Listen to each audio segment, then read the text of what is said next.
तो जब ये ओथ से मुकर जाते हैं, शपथ से, तो हमें भी बदलाव का हक है। बदलो। हर रोज तो बेडशीट भी नहीं अच्छी लगती एक बेड पे, कुछ नया करो। हां, सच्चे हैं, ईमानदार हैं, अगर ना अच्छे निकले हम 5 साल बाद फेंक देना हमें, लेकिन चेक तो करो, टेस्ट तो करो। एक बात पक्की है, यहां आम आदमी पार्टी एक बार जीत जाती है ना, वहां कांग्रेस और बीजेपी का सफाया हो जाता है। ऐसा झाड़ू चलाती है जनता। दिल्ली में देखो, 2015 में और 2020 में कितनी सीटें हैं कांग्रेस की? 0 0। नेशनल पार्टी देश की राजधानी में 2015 में भी 0, 2020 में भी 0। 5 साल में एक एमएलए नहीं मिलता उनको। ये किस मुंह से वोट मांगेंगे आपसे? हर रोज इनके एमएलए बीजेपी वाले खरीद लेते हैं। ये कुछ नहीं कहते, वो कई कहते नहीं है। कई बार घर में इतनी गरीबी आ जाती है, हम कहते हैं यार उसके घर पे इतनी गरीबी आ गई कि बर्तन बेच के गुजारा कर रहा है। यही हाल कांग्रेस का हो गया है। इतनी गरीबी आ गई है कि एमएलए बेच बेच कर गुजारा कर रही है कांग्रेस। सेल पे लगा रखे हैं सारे। पहले देश सेल पे लगाया, अब अपने एमएलए सेल पे लगा, और दूसरे बीजेपी वाले सब कुछ बेच दिया भाई साहब। रेलवे स्टेशन बेच दिए, हवाई जहाज बेच दिए, हवाई अड्डे बेच दिए, रेलवे बेच दी, बीएसएनएल बेच दिया,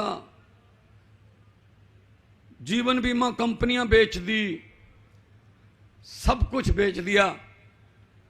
एक ही चीज खरीदी, मीडिया।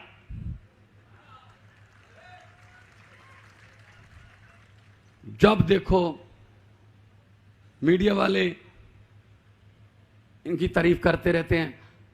अरविंद केजरीवाल जी को एक पिछले दिन गुजरात में एक ऑटो रिक्शे वाले ने कहा जी मेरे घर पे खाना खा जा सकते हो, तो चले गए। उसके बाद उसको पुलिस ने उठा लिया, 4 दिन अंदर रखा, और उसको बुलवाया गया उससे कि बोल खाना तो केजरीवाल को खिला दिया लेकिन वोट बीजेपी को दूंगा। ऐसे कैसे दे देगा भाई? वो जबरदस्ती है कोई? एक और भी आपकी जो पीड़ा है, पंजाब की भी वही पीड़ा है। पंजाब में हमने एक्शन लेना शुरू कर दिया है और पूरे देश में उसका फायदा होगा। पर्ल कंपनी है, एक पर्ल कंपनी, करोड़ों रुपए लोगों का लेके भाग गई वो। पंजाब में हमने उनकी जितनी भी जमीनें हैं, जितनी भी जायदादें हैं, उसकी निशानदेही कर ली है। कोर्ट से आज्ञा लेकर उन जमीनों को बेचकर पर्ल वाले जो पीड़ित लोग हैं उनका पैसा ब्याज सहित हम वापस करेंगे।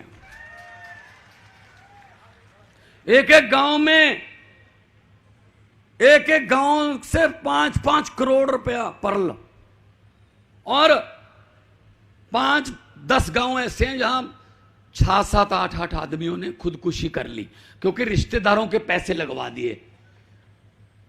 तो रिश्तेदारों के पैसे लगवा दिए, वो भाग गए। अब रिश्तेदार कह रहे हैं मेरे पैसे दे, मैंने तुझे दिए थे। तो वो लज्जा शर्म के मारे कि मैं क्या मुंह दिखाऊंगा, वो बेचारे खुदकुशी कर लेते। तो दोस्तों, ये ऐसे कैसे चलती हैं ये कंपनियां, चिटफंड कंपनियां? सबको सरकार का संरक्षण मिलता है। मैं कल जूनागढ़ में था, हम लोग हेलीकॉप्टर से उतर के रैली में गए। गुजरात वालों को मैं इस बात के लिए मान गया कि 27 साल फिर भी सब्र किया। मैंने गुजरात में देखा,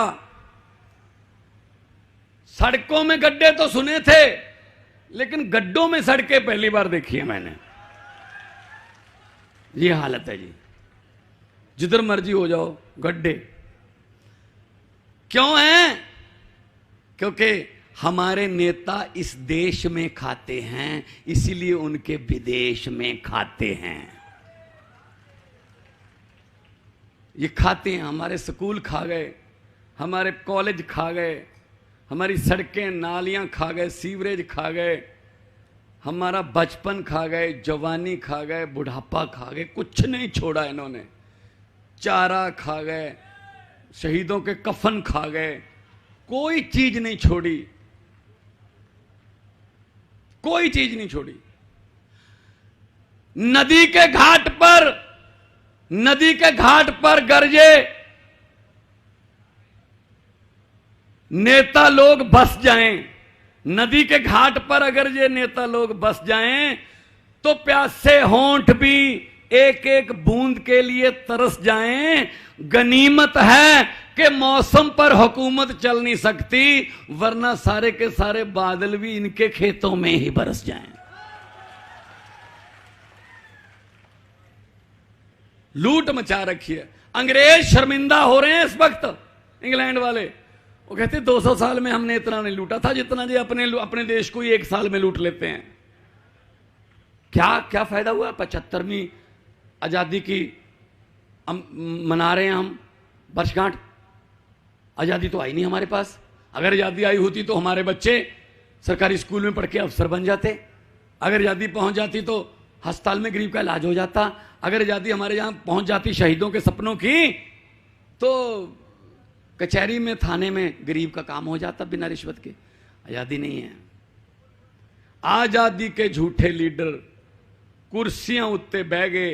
राजगुरु सुखदेव भगत सिंह फुल्ला जोगे रह गए। सिर्फ तो फूलों के हार बस उनको डालते हैं और कुछ नहीं करते। तो इसके लिए भगत सिंह जी ने कुर्बानी नहीं दी थी कि ऐसे लुटेरों को हम देश दे देंगे बाद में। इसके लिए बदलने के लिए कोई नहीं।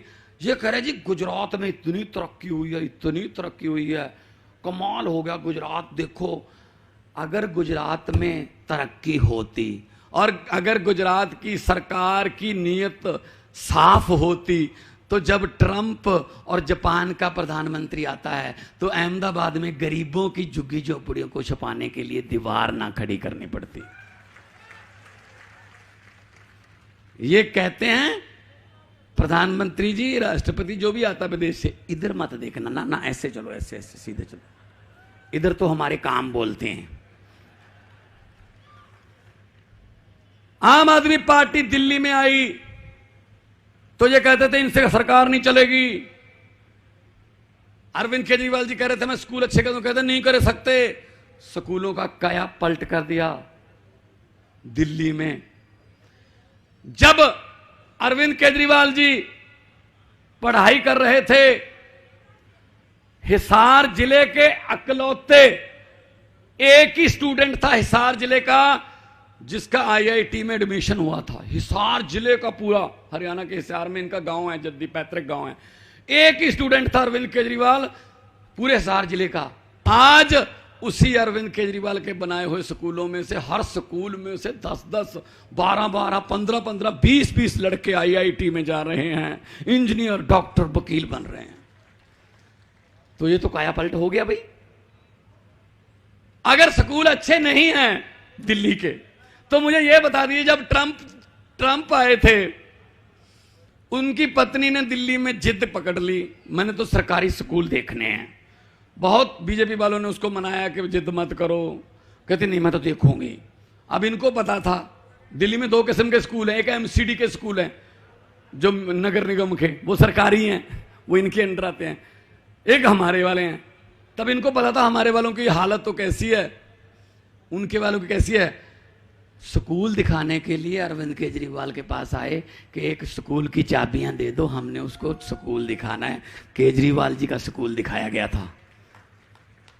था ना, तो अपने वाला क्यों नहीं दिखाया? हमारे वाले स्कूलों में स्विमिंग पूल बने हुए हैं, बच्चे तैराकी सीखते हैं।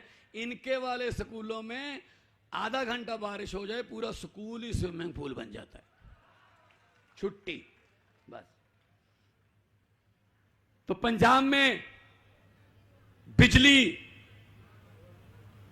मेरे पास हर रोज डाटा आता है, आज भी मीडिया को सामने बता के आया हूं। 72 लाख से ज्यादा मीटर हैं, 50 लाख के आसपास लोगों को जीरो बिल आया है इस बार, जुलाई 1 से हमने फ्री किया है। आ सकता है आपका भी जीरो बिल आ सकता है। बिजली आती नहीं, बिल टाइम पे आता है।